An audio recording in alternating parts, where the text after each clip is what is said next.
Ok, bueno, hace 8 días realmente no hubo tanto estudio, hicimos un recordatorio breve de lo que vimos la última vez y les compartí una lectura. Me gusta esa lectura porque como que me ayuda a visualizar todo lo que estamos aprendiendo como si fuera una historia. ¿Se acuerdan que esos 8 días leímos una narración tipo novela del inicio del mal? Y hablábamos de muchas opiniones de la gente que tal vez no conoce a Dios, o tal vez opiniones nuestras anteriormente de cómo pensábamos, que por qué Dios permitía sufrimiento, guerra, enfermedad, maldad, violencia. Tomamos el ejemplo, Éxodo 14, donde aparentemente el pueblo de Dios se vio como amenazado, como rodeado, atrapado por el ejército del faraón por un lado y el mar por el otro, pero Dios permitió que su pueblo viviera ese momento porque realmente estaba atrayendo al faraón hacia su propia destrucción. Y después de que salva a su pueblo, abriendo el mar y volviéndolo a cerrar, finalmente destruye a Faraón y a su ejército. Es decir, no era una solución temporal, no era una solución improvisada de mientras, ¿verdad? Aquí Dios se toma su tiempo, hace las cosas de una forma que la solución es de raíz, es definitiva. Nunca más volvió a tener ese problema el pueblo de Israel con Egipto, ¿verdad? Lo que representaba Egipto, la muerte, la esclavitud, lo que representaba el faraón, el mal, la opresión, pues incluso el mismo Satanás. ¿Cómo hace el Señor una obra de salvación representada en ese acto de liberación de su pueblo, pero que sabemos que tiene un significado, es una sombra, una figura de algo que también viene a hablarnos de la liberación final de esta creación, del mal, de la maldad, de la muerte y del pecado? Por eso se estuvo preparando este juicio porque sabemos que el juicio ya se ejecutó, ya tuvo lugar en la muerte de Jesucristo, pero resta solamente el tiempo hasta que se ejecute la sentencia. Es un plan a largo plazo, no es un plan corto, no es un plan inmediato, no es un plan improvisado, no es un plan como a veces, ¿verdad? Nada más nos fijamos en lo urgente, pero no solucionamos de raíz. Este es un plan de raíz, completamente bien armonizado. Y no sé si se acuerdan de la lectura que tuvimos hace 8 días, donde y se integra esta voluntad de Dios, esta voluntad y deseo del Hijo por hacer algo integrado entre la destrucción del pecado y del mal y completar el plan que tenía o que ha tenido, ¿verdad? Dios acerca de entregar todo su reino y entronizar a su Hijo. Pero no solo, sino con nosotros. Nosotros siendo parte, siendo carne de su carne y hueso de sus huesos. Este mundo es esa etapa donde se prepara la humanidad como la novia del Cordero, donde se prepara el Cordero para purificar, poner a prueba, poner en práctica ese amor que va a conquistar el corazón del ser humano, el corazón de su esposa, y al mismo tiempo el mal, el pecado, la maldad, Satanás, son puestos en una trampa, por decirlo así, o sea, para que toda su maldad llene, estamos hablando de un juicio, llene de evidencia en contra y no haya manera de que pueda salir absuelto de ni siquiera un puntito a favor de que pueda haber, mostrar su inocencia, por decirlo así, hablando de un juicio. Esa es la figura que les he tratado de explicar de este mundo. Este mundo tiene esa función como el lugar que se ha preparado, que ha preparado Dios para poner ahí al hombre, para prepararlo para su integración con el Hijo como el cuerpo de Cristo, como la novia, y donde se ha puesto también al maligno, donde se ha llenado de pecado, para que se conjunte ese plan que integra varias partes. Continuemos viendo entonces cómo el pecado inició en el cielo, pero Dios proveyó un lugar para llevar a cabo el juicio, y cómo este mundo se ha llenado o se llenó de esta maldad. Así como lo expresa la ilustración, que se ve un poquito impactante, el mundo entregado en manos del enemigo, no como premio ni como recompensa, sino como preparación de su juicio. Génesis 6, que es donde se desborda la maldad, previo a lo que es el diluvio, que es una figura también, es un acontecimiento que sirve para anunciar una obra de salvación, ¿no es cierto? Vimos estas de Génesis 3, en donde se marca esa presencia de la maldad en la tierra, y tiene mucha riqueza de significado este Génesis 3, cuando dice que la serpiente se iba a arrastrar sobre su pecho, es decir, no se iba a poder despegar de la tierra. Fue puesta en la tierra y no hay manera de que se despegue de la tierra, pero además vimos que fue puesta para comer polvo de la tierra. ¿Y quién está hecho de polvo? ¿Se acuerdan que vimos? El hombre. El ser humano está hecho de polvo, es decir, a la serpiente se le permitió alimentarse del polvo, pero el hombre está hecho de polvo. Entonces, somos de alguna manera ese alimento, ese único alimento, ese manjar que da tentación, esa cosa irresistible que hace que la maldad se voltee a vernos, ¿sí? Y quiera eh, apoderarse de nosotros o hacernos su víctima. Fuimos hechos de lo único de lo que se alimenta la serpiente. Y tiene esa intención, no es algo al azar. Dios va permitiendo cierta libertad a esta serpiente, pero no es porque sea su premio, sino al contrario, ¿verdad? Es para que siga enredándose en su propia maldad y siga condenándose a sí misma. Vimos que la tierra también queda vinculada con la vida del ser humano, porque el ser humano todo su alimento lo obtiene también del fruto de la tierra, y le dan la tierra para labrarla. Entonces la tierra es la que queda maldita a causa del pecado del hombre. El hombre fue hecho del polvo de la tierra y será vuelto al polvo de la tierra, es decir, regresará al lugar donde fue tomado, y va a trabajar la tierra con todo el sudor de su frente, con trabajos, va a lograr que la tierra le dé alimento. Hablábamos también les comentaba hace 15 días, de aquella ocasión en la que Jesús fue llevado por el Espíritu después del bautismo al desierto y fue tentado, y Satanás le dijo, ¿verdad? Lo llevó a un lugar alto y le dijo, todos los reinos de la tierra yo te voy a dar, porque a mí me han sido entregados, si postrado me adorares. Es decir, no es desconocido que todos los reinos de la tierra se le han entregado a él, porque no lo desmiente Jesús, no dice, no es cierto, no se han dado a ti, no, sí es cierto, sí se le han dado, pero con esa intención, bajo ese plan de Dios, ¿sí? Es que Él se ha apoderado de todos los reinos de la tierra. Y cómo es que pues podemos darnos cuenta que este sistema del mundo funciona bajo los principios corruptos de la maldad, y esto es una realidad. Este maligno ha sido confinado a la tierra como un lugar en el que debe estar, en donde va a ser todo su imperio, lo que es el mal, el maligno, el pecado y la muerte.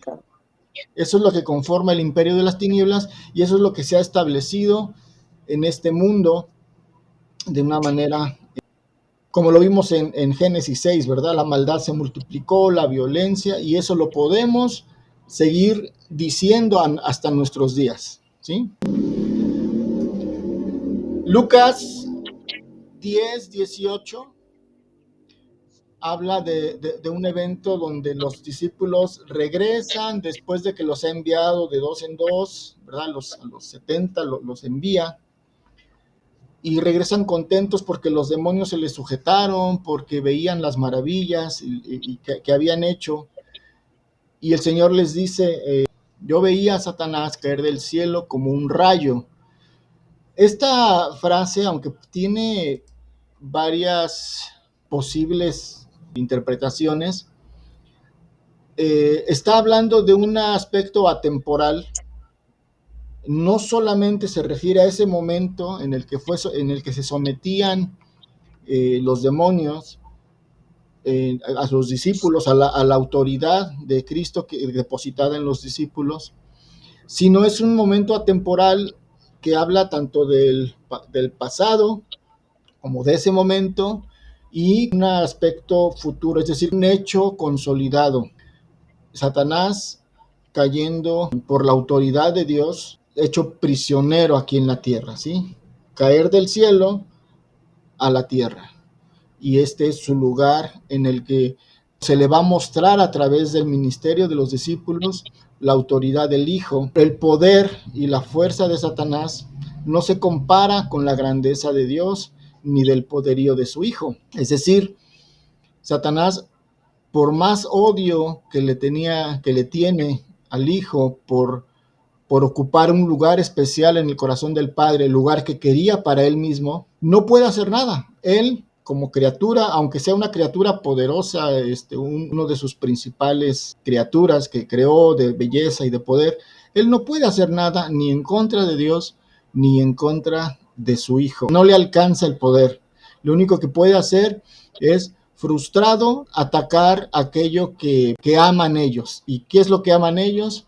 Pues la creación, la cual fue hecha con una vulnerabilidad tal que es perfectamente alcanzable. Su ataque está hecho, como les decía yo, ¿verdad? El monstruo come galletas, si lo ponen en un mundo hecho de galletas, todo ese mundo está hecho de su alimento. De esa manera, el Señor le da una sensación de poder para con su creación, que somos nosotros, porque Él no puede hacer nada contra el Hijo ni contra el Padre. Entonces, está sometido a la autoridad. Por eso podemos ver, por ejemplo, en Job, donde no hay nada que Satanás haga si no es que Dios se lo concede, o sea, si no es porque Dios le da permiso. Y es en todo, hermanos, en todo. Satanás no puede hacer nada, absolutamente nada, si no le es concedido por Dios. El preludio, ¿verdad?, de Job, donde Dios le dice, bueno, pues está bien, toca sus posesiones, pero no toque su vida. Después, una vez más, ¿verdad?, le dice, es que no le has tocado su cuerpo, toca su cuerpo y vas a ver. Dice el Señor, ¿verdad? Ok, toca su cuerpo, pero no le quites la vida. Es decir, no puede hacer nada si no se lo autoriza Dios. De la misma manera, cuando el Señor Jesús le dice a Pedro, Pedro, ha sido pedido para ser zarandeado. Dios le ha concedido a Satanás que tú seas zarandeado. Para Dios no es ninguna falta de poder, sino es más bien consolidar la fe, tanto en Job como en Pedro en este caso. Es decir, Dios pone a Satanás a servir a sus propios propósitos, aunque Satanás no quiera. Es decir, él lo hace por destrucción, pero Dios sabe qué es lo que le va a conceder, hasta dónde y por qué, y le permite hacer cosas bajo la autoridad misma de Dios. Bueno, ya vimos también, mencioné estos textos de Isaías, donde precisamente habla o alude, ¿verdad?, a aquel hecho en el cual este lucero hijo de la mañana ha caído. Dice, ¿cómo caíste del cielo? ¿Sí? Oh lucero, hijo de la mañana, cortado fuiste por tierra, tú que debilitabas a las naciones. Es un texto de Isaías a un rey. Es una alegoría, pero sabemos que tiene un significado que se extiende más allá de este rey terrenal. Vemos también en Apocalipsis 9:1, donde el quinto ángel tocó la trompeta, y dice, vi una estrella que cayó del cielo a la tierra y se le dio la llave del pozo del abismo. Nuevamente, no tiene autoridad en sí mismo. Si tiene alguna autoridad, porque una llave significa autoridad, ¿sí? El llave es el poder de abrir, de cerrar. Llave tiene que ver con autoridad, pero se le concedió, no la tiene, ni la conquistó, ni la arrebató, se le dio. Y se le dio por un tiempo, ¿sí? Esa es el control y el dominio que tiene Dios sobre esta criatura maligna, ¿sí? No hay nada que haga fuera de ese control que Dios tiene sobre él. Dios es infinitamente mucho, pero mucho, mucho más poderoso. Y el último texto de Apocalipsis 12:19, donde dice, y fue lanzado fuera el gran dragón, la serpiente antigua, que se llamaba Diablo y Satanás, el cual engaña al mundo entero. Fue arrojado a la tierra y sus ángeles fueron arrojados con él. Aquí ya asocia la idea de esta serpiente antigua, porque en Génesis no se le llama Satanás ni nada de esto, pero ya va asociando esta idea, ¿verdad? A quién se refería, a quién estaba detrás de este personaje de la serpiente, y habla de esa influencia que tuvo sobre una tercera parte de estos seres que eran como él, y dice, fueron arrojados a la tierra. La tierra es el lugar en donde se les concedió no solamente estar, sino establecer su imperio. Después vamos a ir viendo de qué manera ejercen este dominio sobre esta tierra. La misma Biblia, la palabra de Dios, habla de cómo se estableció este imperio, pero esto ahorita no lo vamos a ver. Quiero que escuchen un pedacito de la lectura de esta historia, porque encarna el sentir de cómo es que este príncipe, ¿verdad?, de las tinieblas, o este enemigo de los hombres, va plasmando poco a poco ese odio contra nosotros, porque les digo que aunque tiene ese rencor y ese odio contra el Hijo de Dios, no puede hacer nada. De hecho, el Hijo de Dios, nuestro Señor Jesucristo, se convirtió en carne y sangre para poder ser también presa, para verse de alguna manera accesible a los ataques de este enemigo. Por eso él se puso muy contento, Satanás, porque tenía un enemigo que no podía hacer nada, estaba en el cielo lleno de poder y de autoridad, la misma poder y autoridad que Dios, y no podía hacer absolutamente nada. Pero ¿qué pasa cuando su enemigo, ¿verdad?, quien quiere destruir, pero no puede por su poder, se hace igual que un ser humano, se hace carne y sangre, se hace tan apetecible porque es su alimento, la carne y la sangre, el polvo de la tierra, que por eso, cuando nuestro Señor Jesús viene a la tierra y se encarna, prácticamente está entregando, está renunciando a todo ese poder, que se hace tan vulnerable como un ser humano, pero tiene o viene consigo el más grande poder que nunca se imaginó el enemigo, que iba a ser su perdición. El más grande poder que no se despojó cuando descendió del cielo, porque se despojó a sí mismo, es decir, renunció a todo lo que era y se hizo obediente, se hizo hombre y se hizo siervo de los hombres, se humilló. Pero ¿de qué poder no se despojó y del cual ni idea tenía este Satanás de que era el mayor poder? Del amor. Fue con lo único que vino, y fue con lo que lo derrotó, y una derrota aplastante, ¿sí? Con el poder de su amor, demostrando su amor, sacrificándose por amor, amándonos, mostrándonos un amor capaz de sufrir lo indecible. Ese amor resultó ser más poderoso que esa majestad que tenía, a lo cual renunció, para venir Y el enemigo pensó, dijo, pues aquí ya lo tengo, qué fácil me la pusieron. Y se ensañó contra él, haciéndose en el corazón de los fariseos, haciéndose en el corazón de los seres humanos, de los hombres, de tal manera que estalló en odio. Ustedes ven las películas, las series, la lectura de los evangelios, y se van a dar cuenta cómo es que nació un odio sobrenormal en contra de Jesucristo.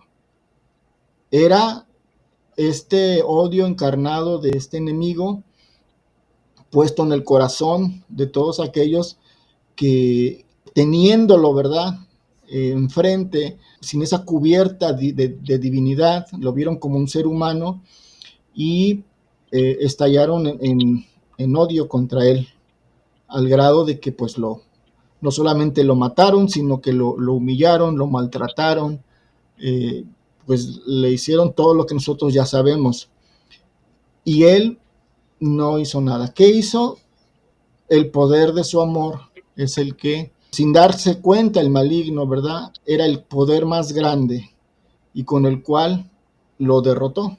Lo derrotó al grado de que está condenado, ¿sí? Por eso acuérdense de Hebreos 2:14, que dice, por cuanto los hijos participaron de carne y sangre, él también participó de lo mismo para, por medio de la muerte, derrotar al que tenía el imperio de la muerte, esto es a saber, el diablo. ¿Cómo lo derrotó? Por medio de su muerte. ¿Y cómo fue su muerte? Su muerte fue por amor a nosotros. Solamente voy a tomar 10 minutos. Esta lectura es después de que el ser humano ha sido creado. Acuérdense que es el plan de Dios en esta tierra para hacerle frente a este imperio del mal, para traerlo a juicio, pero también es el plan de Dios para traer esa esposa para su hijo, para que reinen por la eternidad. Y también es el plan de Dios para que su hijo manifieste y perfeccione todo el amor que Pablo les iba a explicar, pero dice, estas cosas son difíciles de explicar y no puedo explicárselas porque todavía tienen que tomar leche. Estaba hablando de cómo fue perfeccionado Cristo. Y esa perfección no es que fuera imperfecto, es que había que sufrir en carne propia, sacar ese amor hasta que pueda derramarse por toda la humanidad. Ese era el perfeccionamiento. Entonces, esta misión también implicaba ese perfeccionamiento. Voy a darle lectura. Esta parte, perdón, es justo después de que se ha creado al hombre y que se le ha presentado como esa pieza especial de su plan que tiene estos propósitos que ya les dije. Aquel mismo día, o sea, el día en que fue creado el hombre, ¿verdad? Por la noche, mientras el hombre dormía, una sombra sigilosa se acercó a él, cautelosa. Era el malvado Satán, quien venía al amparo de las sombras para conocer a la nueva criatura. Se acercó al hombre, quien descansaba, lo rodeó una y dos veces inspeccionándolo, luego se paró enfrente de él, lo observó en silencio por un largo rato y finalmente exclamó: ¿así que tú eres el tal colaborador del rey? No me pareces tan peligroso, le dijo, aunque no lo escuchaba, pues dormía. Más bien me parece insignificante, aunque ciertamente sé que el rey te respalda en todo, pero eso no me importa, ¿sabes? Porque de una manera o de otra voy a encontrar la forma de estropearle sus planes a tu amado rey. Mientras Satán caminaba alrededor del hombre con pasos lentos y sin quitarle la mirada, siguió diciendo: no me importa quién seas y no me importa que el rey te tenga en tan alta estima. Vengo a decirte que voy a destruirte. Aún no sé cómo, pero lo voy a hacer. Hoy eres el aliado del rey, pero mañana lo serás de mí. Voy a poner dentro de ti toda mi maldad y haré de tus descendientes criaturas llenas de odio. avaricia, envidia, lujuria, engaño y demás cosas parecidas. Llenaré con ellos sus vidas de amargura, dolor e inseguridad, de tal manera que su estancia en esta tierra llegue a ser insoportable.